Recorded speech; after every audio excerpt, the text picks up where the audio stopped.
These are troubling times for the Seattle Seahawks. The Seattle Seahawks have put us fans in a place of perpetual perplexion. We don't know what's going on at all. We're struggling on defense.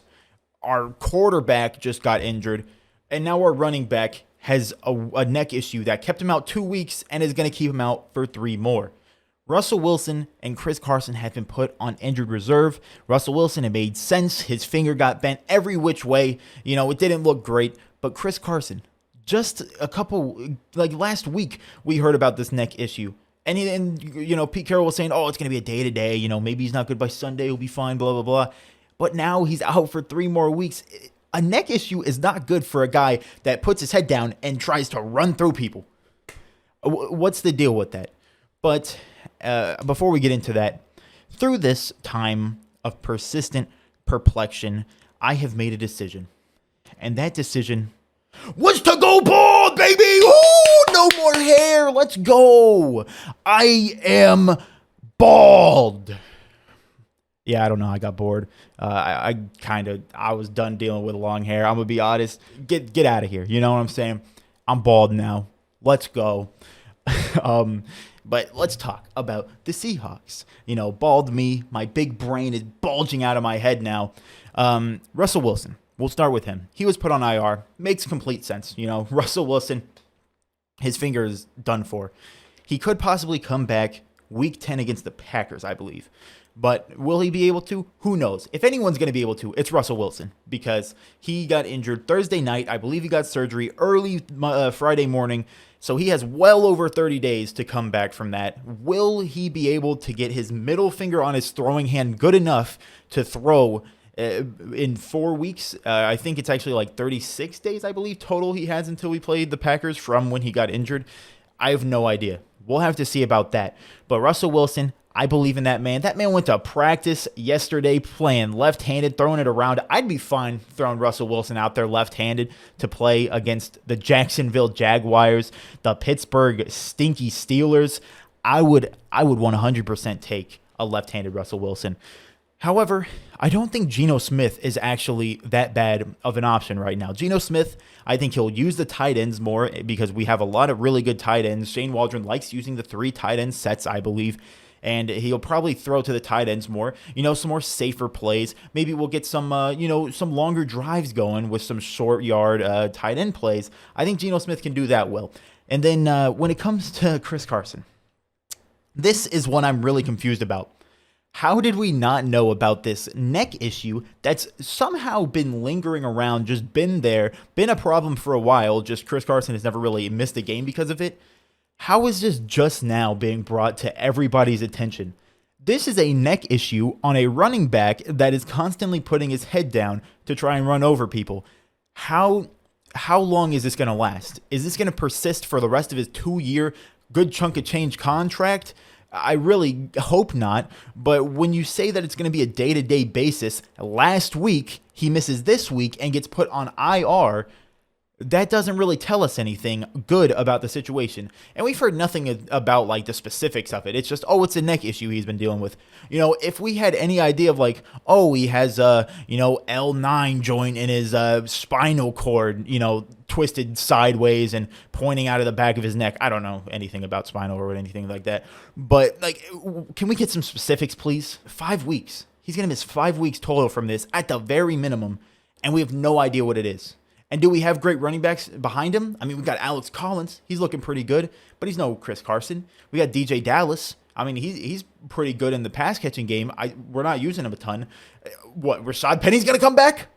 What's Rashad Penny going to do?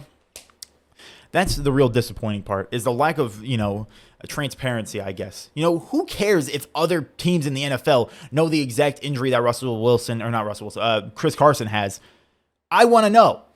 We knew exactly what Russell Wilson had within an hour of the game ending. Why can't we know what this godforsaken neck injury for Chris Carson is? You could say, he just, he cracked his neck a little bit too wrong. It's Man, I want to know because this is Chris Carson. This man's on my fantasy team. Hold on, I got to pull this up. I have the most injured fantasy team in the entire world. And as I pull this up, I'm going to move on to the next topic, which is Tre Flowers. Tre Flowers, we're all happy he's gone. Kind of mean because I don't think it's fully on Tre Flowers for him sucking balls and nuts. It's mainly on Ken Norton for his scheme sucking balls and nuts, thus putting the balls and nuts in the mouths of the players. Okay. Now, before we move on to continuing to talk about that stuff, look at my bench on fantasy. Everyone's injured. I hate, there are so many injuries going on this year. The Ravens' entire team has gotten injured. Their corners, their running backs, everyone's tearing their ACLs and stuff like that. We're having a bunch of injuries right now with the Seahawks. Everyone has had a ton of injuries. Juju Smith-Schuster's out for the entire season, I believe, for the Steelers who were playing in 2 days. Injuries have been a huge problem this year, and honestly, it feels like more of a problem this year than anything. I don't know why. Kind of weird, kind of sad, but moving on to Tre Flowers. Let me get on topic. Tre Flowers went to the Cincinnati Bengals. Now, I believe if he was going to go anywhere, this is the best possible case scenario. The Cincinnati Bengals, they're not like the Buccaneers where you're going to go in and be expected to do absolutely amazing because they're trying to win a Super Bowl. The Bengals are just trying to get better. And Tre Flowers, he can go to the Bengals. Their defense isn't exactly amazing, and they run a lot of man. We run a lot of zone. So Tre Flowers is basically going to the exact opposite situation that he was in here. And honestly, I think that might be better for him because, in man-to-man coverage, I think Tre Flowers could do at least okay.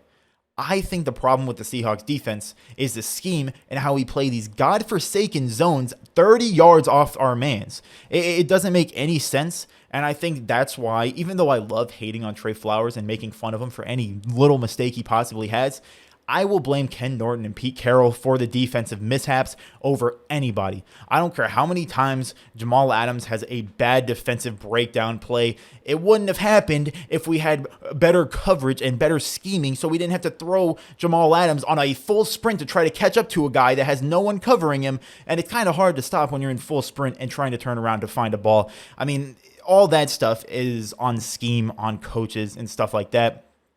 So Tre Flowers, I never like to wish hate and wish, failure on somebody. I hope Tre Flowers does good.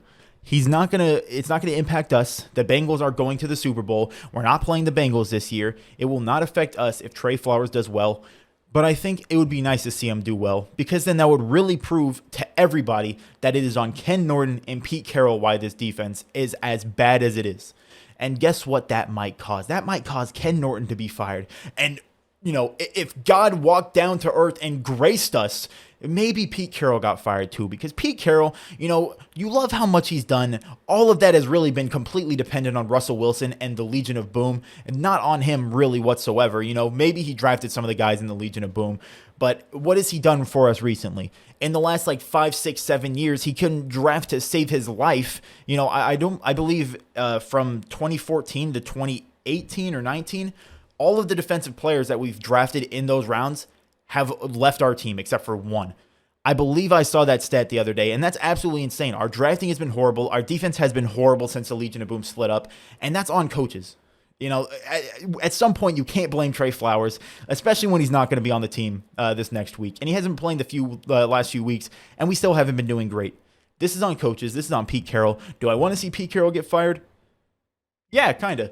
Because he throws the blame on everyone but himself when it is his defense that is being ran that isn't working anymore. Legion of Boom, we had the talent to play whatever defense we wanted, and it would work out because we had Cam Chancellor, Richard Sherman, Earl Thomas. We had a great defensive line. We had Bobby Wagner. We had KJ Wright. We had everybody on defense, and everyone could play really, really well, and they could make up for any bad scheme that we possibly had. We can't do that anymore. And Pete Carroll will not change. I'm pretty sure I saw another stat where it was a lot of people like to disguise coverages. A lot of teams like to disguise things. And the Seattle Seahawks were the number one team in running the exact defense that they showed pre-snap. I believe we played the same defense we showed at pre-snap over 90% of the time, and the second highest was 60-something. What are we doing, man? These next few weeks are going to be huge for the defense. If the defense doesn't play their absolute hearts out, we are going to lose the next 3 weeks, guaranteed. because I don't think Geno Smith and Alex Collins are going to win us any shootouts. We don't have Russell Wilson to score us 40 points if we need to score 40 points. It's unfortunate that Russell Wilson's gone, but I think these next few weeks we might have to suffer some fat, disgusting, horrible, depressing losses. But I think it'll tell us a lot about this defense, about these coaches, who's going to be able to adapt. I think Shane Waldron will be able to adapt. I think he'll be able to run some more tight end option type of plays where we're throwing to tight ends. Geno Smith gets some easy passes, gets its confidence up. Maybe we get some deep plays after we start going to tight ends more. But the defense has not adapted in the last 3 years, except for the second half of the season last year. I don't know what we did, but my God, it worked to perfection. And then we came back this year and sucked nuts, balls, and cock. So what happened this week?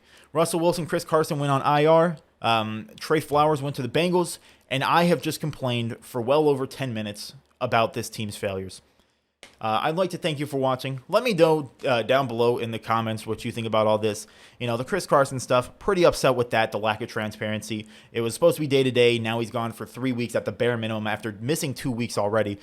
It's a sad day, to be a Seahawks fan. It's a sad week. It's going to be a sad month to be a Seahawks fan. But, yeah, let me know down below what you think about everything going on with the Seahawks right now.